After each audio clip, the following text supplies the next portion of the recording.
Well, good morning, everyone. Before we get started, I would just like to express my deepest condolences to Connor McGurran's family. He's our private in the Minnesota National Guard who lost his life down in South Carolina. We don't have any further details at this time, but want to express those condolences. And to the rest of you here from the press corps, thank you for joining us on the second day. Thanks for the folks who are over at Minnehaha Commons as we talked about the importance of affordable housing across Minnesota. Joined today by MPCA Commissioner Bishop, Lieutenant Governor Flanagan, of course, and new Met Council Chair Charlie Zelli. So we're good to see you, Chairman Zelli here, and of course our go-to in Commissioner Franz if for specific questions. But thanks again for being here. This is to announce our second package of our local jobs and project plan. Today we want to talk about our proposal to meet the basic needs of the most basic needs of Minnesotans: clean, safe water. Every Minnesotan deserves access to clean water, yet that isn't the case in many communities across the state, especially out in greater Minnesota. Aging infrastructure threatens both the safety of drinking water as well as the quality of our lakes and rivers that we treasure so much. It hinders community growth in greater Minnesota. We must take action to protect our environment and the health of Minnesotans. A robust job plan is a way to help cities, many of them small outstate communities that can't afford to upgrade water systems needed to clean pollutants from their water without drastically increasing residents' water bills. An example of how this works, you can look no further than Detroit Lakes. I toured the recently constructed Detroit Lakes wastewater treatment plant in October. And I say this because this plant is state-of-the-art, and in fact the community built it to a specification of a 500-year flood event, anticipating that climate change will make the usage of that plant even more needed.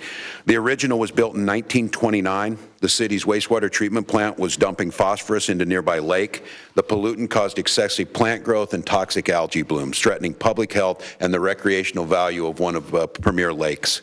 Thanks to a bonding investment championed by Governor Dayton, the city was able to build a new plant featuring the most cutting-edge technology in wastewater treatment. The plant produces water so clean that you could drink it. These are the kind of improvements that we can make through a robust jobs plan, and the need is only growing. Today, we'll tour a storm tunnel in Minneapolis. Deep below the streets of downtown, the Central City Storm Tunnel was built more than a century ago to move storm water to the river, and it is bursting at the seams every time it rains. It caused manhole covers to pop off and led to the discharge of untreated wastewater and stormwater into the Mississippi River in 2010. These are the kind of critical projects we cannot ignore any longer. Investing in our state's water quality future isn't a choice, it's an absolute imperative. That's why I'm proud to announce today that our local jobs and project plan proposes $300 million to improve water quality infrastructure. This will go towards supporting projects to fix pipes and plants that process the state's sewage and drinking water. It will harden existing stormwater infrastructure and build new, more resilient infrastructure to manage increased extreme weather events we see as a result of climate change. It will help communities across the state make necessary wastewater upgrades based on environmental and public health criteria. And it will provide assistance to Minnesota communities already receiving dollars from USDA's Rural Development Program for clean water and drinking water infrastructure. We've talked a lot about the plan being focused on the needs of local communities. And as I traveled the state, the number one issue I hear around water quality is the expense for local and rural communities. We asked Minnesotans to submit comments on each of the projects that we put forward. An example from Foley. Foley has a lot of potential, but will not see it if we do not get help funding the wastewater solution. We cannot grow today due to the state of our wastewater facility. We have a thriving school district and many good things to offer. With this project, we will be able to make sure our local businesses succeed, grow, and become a much more thriving community. From Pipestone. Good drinking water in southwest Minnesota is not available to most people because of the lack of water that meets drinking water standards. I believe everyone should have access to clean, affordable drinking water. This project in Pipestone would address this issue for thousands of people, and we need the help with the financing. From Albert Lee, lakes and waterways are the most important asset to this community. Between boating, fishing, and everything in between, the value of our community drastically depends on the health of our lakes. The people of Minnesota have made themselves clear. We're listening, and we're excited to announce this proposal today to improve water quality for all Minnesotans. Now it's my pleasure to introduce to you Minnesota Pollution Control Agency Chair Laura Bishop.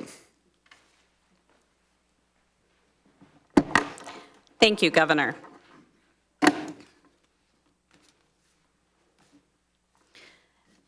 Minnesotans expect clean water, and rightly so. At the MPCA, we are working to ensure that legacy contaminants are cleaned up and that we are addressing aging water infrastructure. And this includes wastewater and stormwater, as the governor indicated. Minnesota's water infrastructure is aging and becoming obsolete, putting communities and the public health at risk. Much of Minnesota's wastewater infrastructure was built with federal grants during the 1970s and 80s, while infrastructure in parts of Minnesota's oldest cities date back to the 1880s, as the governor talked about. These structures are reaching the end of their useful life and becoming less effective at collecting and treating water. Minnesota's communities identified more than 983 projects at a cost of more than $4 billion for the needed rehabilitation of treatment and collection systems over the next 20 years. And climate change is putting our aging infrastructure at risk and presenting new challenges. Minnesota's changing climate means that our state has gotten much wetter and that is projected to continue. Increased precipitation events like more frequent and larger heavy rains or massive snowfalls followed by quick melting periods are putting aging stormwater and wastewater systems under significant pressure. There are real consequences for our communities across the state if the state does nothing. Increased incidences of overflows of wastewater treatment plants, partially or untreated wastewater, discharged into our surface waters. Untreated sewage backup or discharge to surface waters represents a risk to human health and our environment. And storms leading to flash flooding have a higher risk of personal injury, extensive property, and infrastructure damage. And this is not a far-off prospect. Minnesota's communities are experiencing these impacts already. Last year, spring storms and flooding in Minnesota were so severe that they caused nearly $40 million in infrastructure damage and declared a major disaster by federal government in 51 counties and 4 of our tribal governments. Record rainfall events in the summer of 2019 resulted in more than 100 communities releasing partially treated wastewater into our area rivers and streams. We cannot continue at this pace. We must invest in climate resiliency. In addition, we can help our communities prepare for this increase in extreme weather events. And that's why we're proposing both community grants as well as these investments in our infrastructure. Minnesotans have a growing need for sustainable and resilient stormwater infrastructure that can withstand these extreme weather events and reduce the negative impacts of flooding. The MPC is establishing a pilot program through this bonding proposal that would provide grants to communities across the state to increase their resiliency in the face of more extreme weather events. This initiative will fund up to 10 pilot projects in what we're looking at. And the funds would increase the ability of communities across the state to become more resilient by enhancing their stormwater systems, improving flood protection, and building community capacity to meet the needs of residents during extreme weather events. This will complement other programs that we have underway, whether it's wastewater treatment or existing funding programs that can minimize competition between wastewater and stormwater infrastructure. We need to do both. This is not a quick fix, and we cannot employ Band-Aids for infrastructure when our communities and health could be put at risk. The magnitude of our changing climate and its impacts on infrastructure and water quality requires bold thinking and an integrated response. It's time to invest. Thank you. I'll turn it back to our governor. The needs are apparent. They're well documented. These are proposals that have come from city councils, from the mayors, from the communities. These are absolute necessities in the form of clean water and wastewater treatment in our communities. We have historic opportunity because of the fiscal health and the decisions Minnesota has made and our ability to bond at some of the lowest interest rates of any one of our lifetimes. Makes sense for us to tackle these projects now, to get them into a queue where we can start reducing that number that you heard Commissioner Bishop speak about. So we think this is a responsible proposal that Minnesotans have asked for. It gets at the heart of what our communities need, and my hope is that we're able to move this package forward. With that, any questions? Governor, I'm trying to get a feel for the full magnitude of the problem, because you mentioned different items in the queue. And you've heard a lot of requests on your bonding tours, and I know the committees have too. What's kind of the total need to pretty much fix this problem, and how much are you willing to wait this time? Can you give us an idea of that? So I think I mentioned this in my, that the cities have identified 983 different projects that have a need. So it's great. I don't have a definitive number on that, but certainly I think I said in my remarks it was over $4 billion in what they've asked for. So the need is great, and it's real. And I would answer on this. This looks very similar to infrastructure in general, the bigger project, trying to get a handle on it before it becomes broader and broader. And if we don't start now, it becomes much more difficult to attack that long-term problem. So the needs that are being asked for, and again, the way we went about the projects and the way we did this is a very clear rubric and scoring system of things that we're making it into this. That doesn't mean these projects that didn't make it in this time or aren't part of that $300 million aren't critically important. It's us just trying to take a systematic operational approach to getting to them. The problem is if we don't hit this number, become much more difficult, because those programs or those projects will get rolled back into that queue. Yeah, and I would just add, so when I talked about the $4 billion, that was over 20 years. So again, this is the start on that path to addressing these. Just a quick follow-up, if I may, Governor. It would be a somewhat unconventional approach, but given the surplus amount, and I know we're not in a budget year, but might some cash to help push this along be appropriate? I may ask Commissioner Franz on this.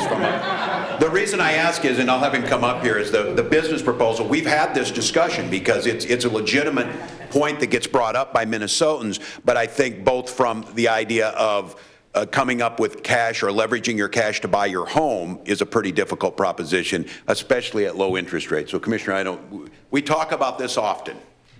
We do, and thank you for the question.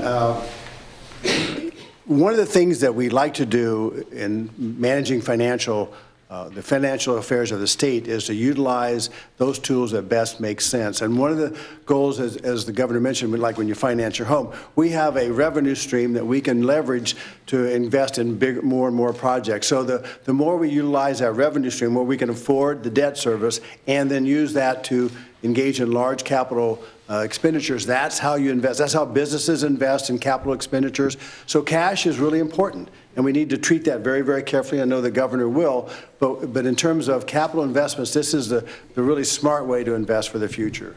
An example, I guess, and maybe the commissioner could help me on this, is that if we use $180 million in cash, that's our service on the debt. We can leverage $180 million to $2 billion in projects and jobs and start to reduce these. That's the logic behind it. But I hear what the public's speaking on it. Governor, what are you expecting to see on your tour today? Yeah, I want to go down. This is the area where, and the city, I want to congratulate and thank the city of Minneapolis. This takes a lot of skill to piece together a 100-year-old project. When this happened in the rain event in 2010, those historic flooding, and we had that overspill, they were able to cobble it back together, put it back together to make sure it has not happened again. I just want to see it. I think it's important for me. I've gone to all these projects. We've done, I think, dozens of visits, and to get out there and see it for me, it lets me go out and articulate to people why this is. I mean, this is the stuff that's, as a legislature, that is a bit frustrating to me, is that you can continue to push this down. Previous generations invested, and then you can go back home and pretend like you didn't do anything here, you didn't spend any money. These are the projects that are forcing local communities to raise property taxes to go after it. It's forcing these answers. So I want to go down there, see just what this looks like to understand. And I think the public's right. Are you stretching the life out of these as much as you can? Why are you doing this? Is there a best way to do that? It's important for me when I stand in these projects to hear the engineers tell me this. It was amazing. And if any of you get a chance to see that Detroit Lakes facility, the modern nature of how they did it, thinking about it and talking about groundwater pressure that pushes up and why they had to elevate some of their pumps, things that they wouldn't have done before, we started to see these climate events happen all the time, and it just makes good sense. Governor, how does your $300 million proposal compare to previous bonding allocation for wastewater treatment? I don't have the exact number. I don't know if Liz knows. Well, come here, Liz. Do we have the number? Jeff Freeman would be good. Yeah. I think Jeff Freeman from the public facilities would be good, because it's good to have that number. Hi, Jeff. Thanks for coming up. Yeah, no, He just wasted I think it is, because this historic knowledge of where we're at, please, Jeff, thank you. Good to see you. I'm sorry, could you repeat the question? Yes. How does the $300 million proposal compare to the previous allocations for water infrastructure? It would be, I think off the top of my head, it would be the largest ever. Past bonding bills at Dayton administration ramped up significantly assistance for wastewater, drinking water infrastructure, and this would continue that trend. So this, I think, would be the biggest. I may make note on this of how we came to these numbers. Again, I keep stressing this, and during the budget last year I talked about it, of addressing the problem, deciding what the costs are, breaking that up and figuring out in a 20-year plan how do we pay for it, and then what it takes to do that. I mentioned this because I was a little surprised and a little bit disheartened. I had mentioned yesterday we're doing this in 4 buckets, but kind of previewed that we'll be somewhere, it looks like, around the $2 billion level. And I saw that the response out of the Republican legislators was, well, that's too big, we're not going to do it. You haven't even seen the proposal. You haven't even seen the projects. You haven't even went and viewed them and listened to the mayors. And this is where our politics has gotten to. At least hold it until next Wednesday when you see it, because now it's clear this has nothing to do with the projects. It has everything to do with an arbitrary number. So my responsibility was to see what the need was, to understand what the state's capacity to bond was, to take an appropriate approach to that with the ability to debt service those on the revenue streams that the states has. That's how you do business. You don't arbitrarily say, because right now they have put it very clear to this, we haven't had a hearing, we haven't had experts in, and you're telling me now that you're going to tell the mayor and the people of Albert Lea that you decided ahead of time to not do their projects even before you saw it. So this question is really good on what's been there. But I think, again, it's not as much as the price of the value of what you're getting and why you're getting there. We are not proposing anything that is not fiscally sound inside of our ability to debt service. And again, the cost is only going to go up. So push these projects back, come up with whatever you've decided that number is wrong before we've even looked at it. That's a bit disheartening to me. They've already sent out the press releases. You can actually tell us the real number. The total right now, right? Yeah, you're pretty close to where it's at. I learned I want to bring you to the next 2 events, but to see how we piece together. It is part of it, but I say this, and I said yesterday I don't want to be, and I know you're busy people, and we're not trying to do it as cliffhanger-wise. One of my things as the teacher in me is to try and how do you wrap your mind around, because again, it's easy in politics and it's easy in life to just say $2 billion and it sounds really big. What does that mean individually? How do we start breaking it into manageable pieces so we understand what that is? I don't want that to get lost in it, but I am very appreciative that the top line number matters. That's what you're trying to do, and we're not trying to play coy with it. It will be in general obligation bonds very, very close to that $2 billion number. That's along the line of what you're talking about, the majority leader's comments. He said he'd be comfortable with 709.89, I think, and I think he even touched a little bit over $1 billion in terms of what he would maybe be comfortable with. Why is that the number? And I ask, if that's the number they've had for the last 15 years, with inflationary costs, that's reduced that number to real buying power somewhere around $1 billion, is now down somewhere around 710 million. It doesn't even make sense financially. And why are we not looking at what the need was as the state's economy is growing and revenues have grown? So why, if these are projects, unless, of course, and this is the thing I want to ask is, you need to ask the question, are these not valuable projects and should we not do them? And again, if you're going to make the case we shouldn't do, things that we can't afford to do are nice to have things, these will fail. And again, this idea of you fix your roof when it's not raining, if this main tunnel that we're going to go into in Minneapolis today fails, Lord help us on the cleanup costs, the cost that it would do, not to mention the catastrophe to the environment that would happen. And so it's just irresponsible on this. So I think right now is, I'm not certain where they're coming up with these numbers, because Minnesota's communities and across the state have said, we put a responsible package forward of $5.3 billion of what we have that we feel confident. We've winnowed that down significantly based on our rubric, but the idea that, I guess I'll wait and see what their rubric is of how they came up with that number. Well, Governor, do you think that, what's an unacceptably low number? I mean, is it $1.5 billion? Does it need to be more than that? Well, again, at this point, then I'll go back to this and say it right now, just like the last session, and I wish we could change this whole process. I'm not going to negotiate with myself, because here's what they will do. They will complain about this project. I ask you when you're going to see their bill. You know when you're going to see it, May 15th. That's when you're going to see their plan, because they're not going to put anything down on paper. They're not going to put any projects out there, because it can just be nebulous and theoretical that we are really thrifty here and not going to do this, and leave communities hanging, think they're going to get left in there. So I don't know. I mean, I think this is the proper number. I wouldn't put something forward as a negotiating chip and say, you know, these projects we stuck in there, I know I'm not going to get them, but I did it just so we could get to that number. I feel all of these are appropriate, and I think if they did their job, they'd come in at my number. Governor, you're framing these projects as climate change resilient. Why is that, and does that complicate the politics at all? Oh, no, not at all. And this is coming from local folks. We talk about the resiliency. We have to think communities are already doing this on their own, starting to build up against this. I think this is the part where we know that mitigation is going to be part of the life that we live with, that we're not planning any projects now based on just the pure long-term historical nature. Had we done that, we would have built a plant in Detroit Lakes that would have been incredibly susceptible to 2 rain events that happened in the last 10 years. Had they built it to those standards without climate resiliency and stepped them up, it would have already failed under those guidelines. So we're making sure, and Commissioner Bishop is that we're building to what the new standards are. The interesting thing about this is they won't even be climate resiliencies. They will be just the best practice standards now that everyone will accept, because you can't build lower than that without catastrophic failure. One more on topic today. Governor, can you or Commissioner Bishop talk about the Woodbury situation and the wells? Sure. Yes, I'm happy to talk about that. We have been working very closely with the city of Woodbury and are aware of their situation. We've been both working with them on their existing wells and then what they're projecting for their wells with regard to PFAS contamination.